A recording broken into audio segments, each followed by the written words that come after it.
Welcome, ladies and gentlemen, to the last wrestling podcast. Because if I have a wrestling podcast, I get to do another one of these after I think nobody watched the last one. I'll try to keep it short. AEW Rampage tapings in Toronto at the Coca-Cola Coliseum. It is just about midnight. It was the 13th of October, 2022. Again, just got home from the arena, and I think I might have had a better night tonight than I did last night. First of all, the format of the there will be some spoilers a little bit later, but no spoilers at first. I will put up the spoiler warning before we get to events that will happen on Rampage and next week's AEW Dark.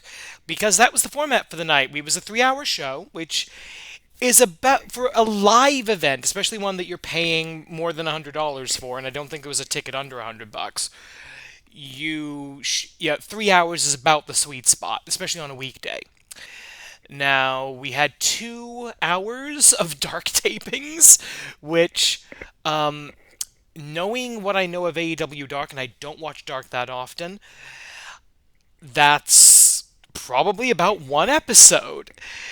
And then we had the 1 hour taping roughly of Rampage. Bell time at 7 p.m. I got out of the building at about 10:30. Made the 10:35 train by the skin of my teeth to make my connection at Union Station to get back home. First thing I noticed, there was almost no scissoring.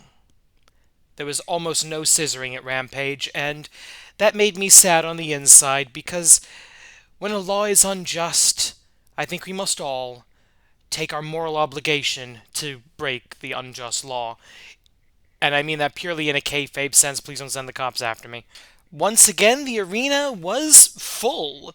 They sold out the Coca-Cola Coliseum 2 nights in a row, and it's a mid-sized venue. It's not small. It's certainly not the smallest arena I've ever seen wrestling. Again, over 7,000 seats available with the configuration. Probably a little under $2 million gate, which is good. I mean, imagine 4 years ago anybody but WWE doing $2 million on two weeknight events. That wouldn't have happened. That is an AEW thing. I'm pretty damn sure TNA has never done that. Certainly not in the United States. Ring of Honor, hell no. Chikara, definitely not. Even at their biggest events, you only live twice, for example. So AEW is a legitimate wrestling organization. If anyone still had any doubts about that, you are wrong, and you should feel bad about it. I was seated, actually the closest I've ever been to a ring outside of a 2AW event that I went to at Chiba Bluefield, where I think there was only about 4 rows of seats away from the ring, and I was actually in the front row. Yeah, I was in the front row. This is the closest I've been to a major to the ring in a Major League Wrestling event. I was about 8 rows back. I think I was 2 or 3 rows up from the floor level. So I was the turnbuckles were over my head. That's how close I was. So it was great. I got a lot of good pictures that I do not have the mental energy to sift through right now. As for the show itself, we're going to start with the negatives once again. No merch. They had even less merch available tonight than they did last night, and I think that was a case of them just selling out of what little they had. And that, Tony, you are leaving money on the table. People want to support this product. Actual AEW fans, not the shit talkers on the internet, but the she says on the internet. People want to support this product and they want to buy your merchandise. And as much as I enjoyed wearing my AEW Toronto Canada t-shirt, and that's going in my wrestling shirt collection, that's not enough. We wanted FTR shirts, we wanted acclaimed shirts, we wanted, and not just shirts, we wanted the hats and all the other doodads. I think there was at least somebody there who would have bought a replica belt if you'd had them for sale. I'm not going to say millions of dollars on the table, but thousands, tens of thousands of dollars just pissed away. Now, maybe there's an exclusivity deal with Pro Wrestling Tees that I don't know about, so that may be a thing, but you've got to talk to them and you've got to get some kind of we need to sell live merch or just have live merch, sorry, live event exclusive merch. Come on, Tony, you're not as stupid as the internet thinks you are. There's a reason when he came out at the start of the show to do his, thanks for coming speech. There's a reason I yelled, don't read the comments at him. Anyway, um, other negatives coming out of the show.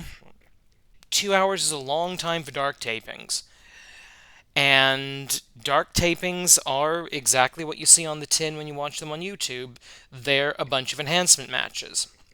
And since we didn't get out until basically the about half an hour after the 10 o'clock point, I genuinely think you could cut 30 minutes off of the dark taping, do the Rampage taping, which you've got a day to edit that down.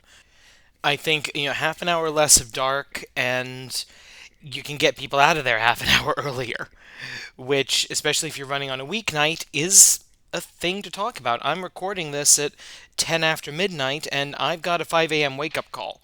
All right, ladies and gentlemen, we will now be entering the spoiler zone. So if you do not want to hear spoilers for next, I believe, Tuesday's AEW Dark or tomorrow's AEW Rampage, thank you for listening. Please like, share, subscribe, leave a comment, let me know you're out there, and go watch my Antonio Inoki tribute video. A lot of people seem to be liking that, and I'll see you next time. You have been warned. Spoilers in 5, 4, 3, 2, 1. AEW Dark. None of the jobbers won. I know. Breaking the internet with this revelation. I actually found the dark tapings to be very enjoyable because and in my heart I still am. I was wearing my Wrestle Factory hoodie to the shows, both of these shows. I was a huge fan of Chikara. But I never got to see a Chikara event live, because most of the time I'd watch them, I was living in Japan, and they certainly never toured Japan. Though I genuinely think they could have. You know, do an invasion of Itabashi Pro or something. But I never got to see a Chikara event live. And today was the closest I'll probably ever get. Because I got to see Eddie Kingston in a match refereed by Bryce Remsburg. I got to see Fire Ant team up with the Kentucky gentleman Chuck Taylor and some other guy, okay, Trent, we know it's Trent, in a trios match. Trios. I got to see a trios match main event a show. I got to see one half of the final Campeonas de Parejas, someone who I've used in the Animated Wrestling League, Willow. I got to see her wrestle live. I got to see, again, we're getting slightly into the spoilers for Rampage. I got to see one of my favorite Chikara characters of all time, granted as somebody else, make not exactly a debut, but a return to AEW enter Ring of Honor. We'll get to that in a minute. And I got to see somebody like me wrestle a match and win, even if some drunk assholes behind me were being, well, drunk assholes. So it was a very pleasant experience watching Dark, but I don't think it would be for most people. Now, as to the show itself, I think I have a new MVP of All Elite Wrestling. It's not MJF, it's not The Acclaimed, it's not even Moxley. I think it's QT Marshall, because 3 matches on this dark taping were the Factory versus somebody. They're like the step up from the local no-names and the actual name stars. But for every single match that involved the Factory, The chant was QT sucks, QT sucks. And bless whoever was trying to get this thing going. It took them 3 tries. But the chants of, oh, QT's an asshole, oh, QT's an asshole, that took forever to get started. But he was the top heel, I would argue, on this entire show. So, well done, QT Marshall. I've said this for a while, and I would almost call this the Miz effect, because I think he's the first guy who, maybe Eva Marie, but one of the two of them, were the first people to get over as heels by being shitty wrestlers. That's genius. And really, these days, that's what a heel is, because you get the MJF situation. If people realize you're good, they will not want to boo you. They will inevitably cheer you because they like you, and people cheer people they like. So you've got to convince them that you don't deserve the position that you're in, and QT Marshall has done that. And yet, I think he really does deserve the position he's in because he was the only real heel act on Dark. Athena did sort of wrestle heel in her match. Again, it was nowhere near as bad as last night, but yeah, she was forced into working heel, did the thing of raising her opponent's arm in congratulations after she won, and that sort of saved her a bit, but not by much. As I said, there was the Eddie Kingston tagging with Ortiz match. That was good. The trios match with the Best Friends and Orange Cassidy. That was brilliant. Also, Danhausen was there. Danhausen had a match. So we got to see names. We got to see names that were not booked for Rampage, and that kept the crowd hot. And I'm assuming AEW they talk up the crowd every time they go to a new city, or they go to any city, saying, this is the best crowd we've ever seen. This is You guys are awesome. You guys are fantastic. But I think the Toronto crowd, and not to toot my own horn too much because I was in the crowd, I think the Toronto crowd brought it both on Dynamite and Rampage. So well done. We got to the actual Rampage tapings, and it was kind of cool to see good old JR, Jim Ross, coming out to Boomer Sooner, hugging William. Actually, no, he was hugging Tony Schiavone. Yeah, seeing his lordship, William Regal, and yeah, of course, Mr. Maniac and Man with a Mask. But I didn't realize this when I got the tickets. I was right on the aisleway as the Death Rider, as John freaking Moxley, the champion of the world, came out through the crowd. I was right there, and I was so close to him, and that was a really cool moment. Didn't realize that was going to happen until it just about started. Thanks to the guy who was sitting next to me, who pointed out, hey, they've removed part of the railing, they've removed part of the barricade, so Moxley's almost certainly coming out this side, get ready. And I got some good video of it. I don't think I can play it on YouTube because of Wild Thing, but we were all singing along to that. And yeah, getting to see Claudio Castagnoli, one half of the first ever Chikara tag team champions, the Kings of Wrestling, Campeonatos de Parejas. And yeah, seeing him teaming up with John Moxley to beat the crap out of the Butcher and the Blade. Now, I know the bunny is from Canada, and she was wearing a Maple Leaf jacket the whole time. Not the Toronto Maple Leafs, but the Canadian flag jacket. And I'm guessing Butcher and the Blade are from around here too, judging by the reaction they were getting. Um, so that was the first match. That was really high octane. That's what Rampage should be all about. I kind of wish they did the entrances because we actually saw the Rampage intro. This is Rampage. This is Rampage, baby. And I don't know the rest of the words. We actually saw that, so it was pretty clear where they were marking off for the YouTube exclusive. But check out that YouTube exclusive. There's a good chance I'm in it. You won't recognize me, though. But great, great, great match to start us off. Got to see Nyla Rose. Now, I don't talk about my personal life much on this channel. I am a transgender woman. I am currently dating an indigenous man, a native man. So we have a Native American trans woman. I know she's the heel most of the time. I do not give a fuck. I am going to be cheering her. I'm going to be cheering her obnoxiously forever. Nyla Rose, thank you. Thank you for letting me see someone like me in a wrestling ring for the first time. That means so much to me. So she beats Anna JAS. We finally get the Jericho Judas entrance, and I sang along. I know I shouldn't. I know he's a heel, and singing the entrance song is a babyface thing, but it's become a tradition. It's like chanting "You suck" at Kurt Angle as a term of affection. You kind of have to be there. There was a promo segment with Jericho Appreciation Society talking up Daniel Garcia, and he's now apparently firm that he's not a pro wrestler, he's a sports entertainer, and all of that, so he's officially fully heel.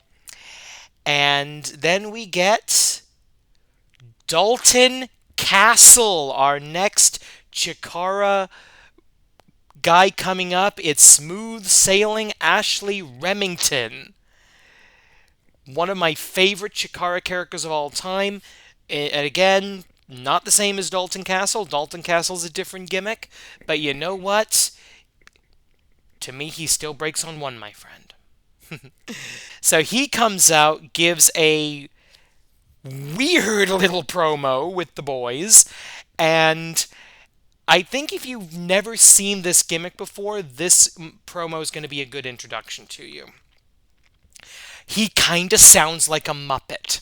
That's a compliment from me. So he's going to be the next guy to challenge Jericho. He's not going to win. Obviously, this is a way of introducing a bunch of ROH characters to the AEW audience. I learned that lesson the hard way yesterday. But yeah, Dalton Castle is going to be the next guy.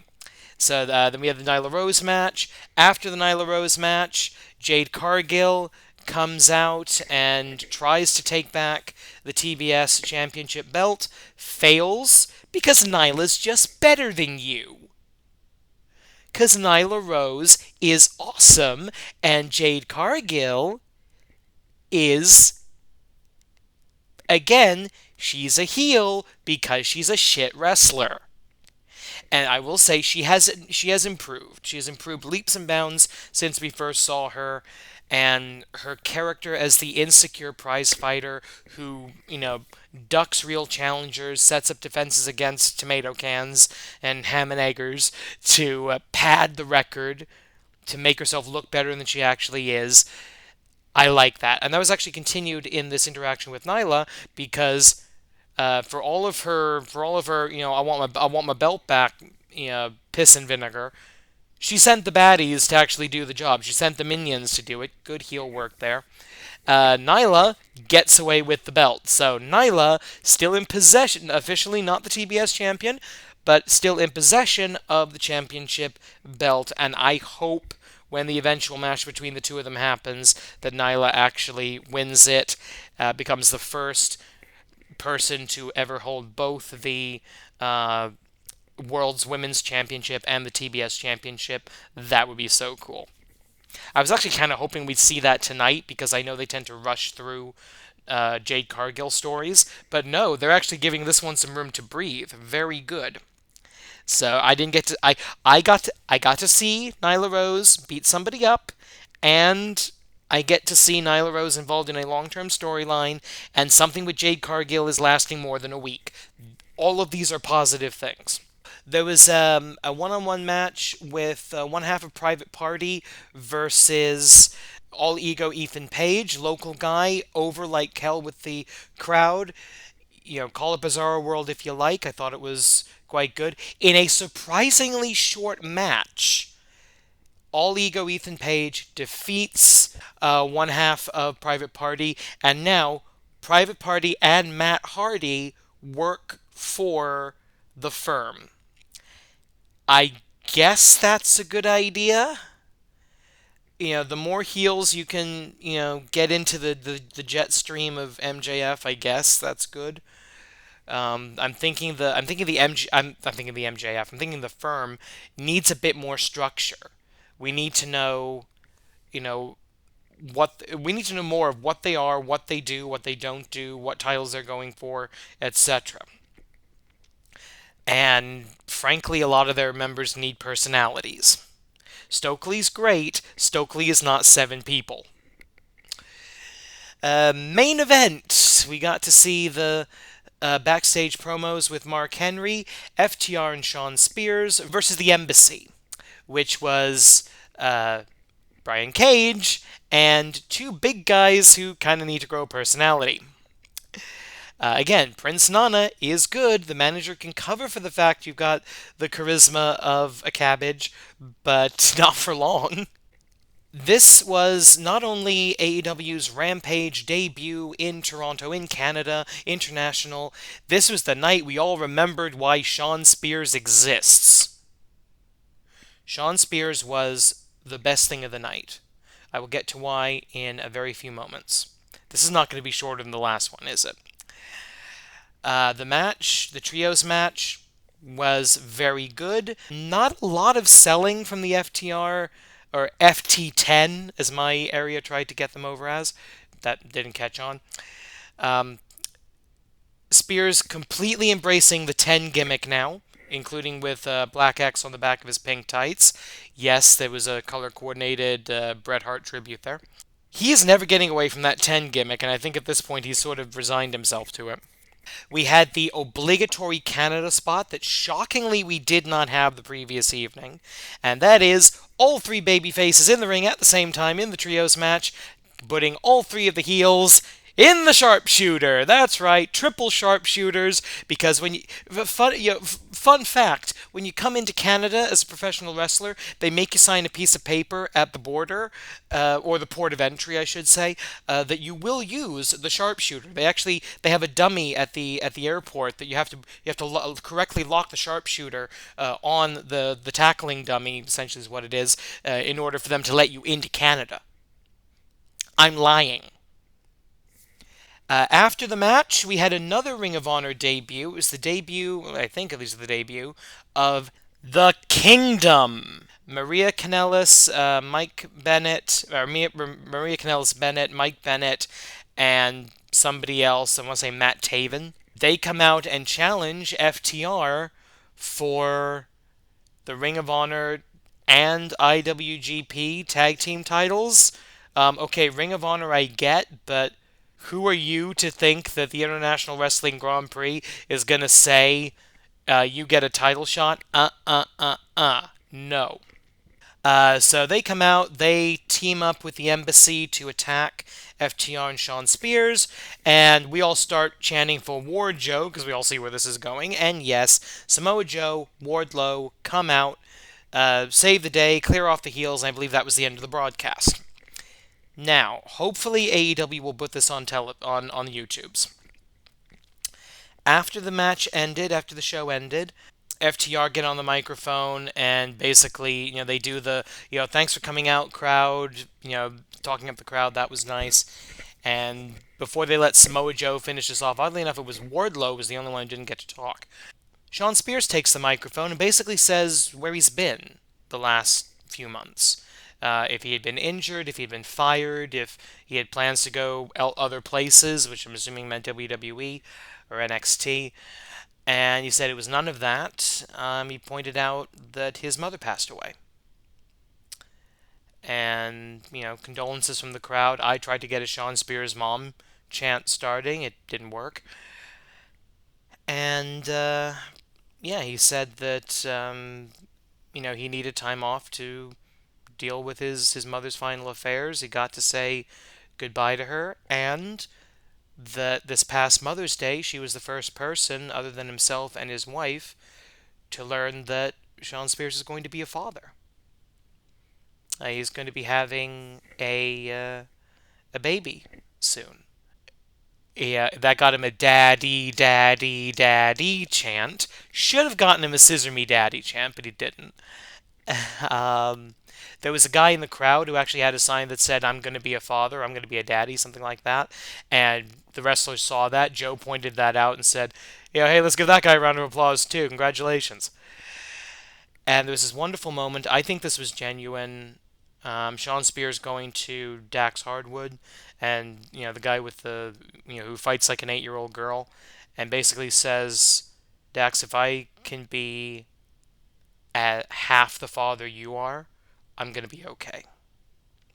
And then Joe follows it up and ends up, and again, I'm assuming they say this to every crowd, but this crowd brought it all night, 2 nights in a row. There was a lot of people who were there for both shows, myself included, and Samoa Joe ended the event with the statement, and I believe this. I believe they'll be back. Toronto is all elite. Thanks for watching. Leave a comment. Give me a like. Subscribe if you haven't. And I have no idea if I'm actually going to get this up before I go to bed.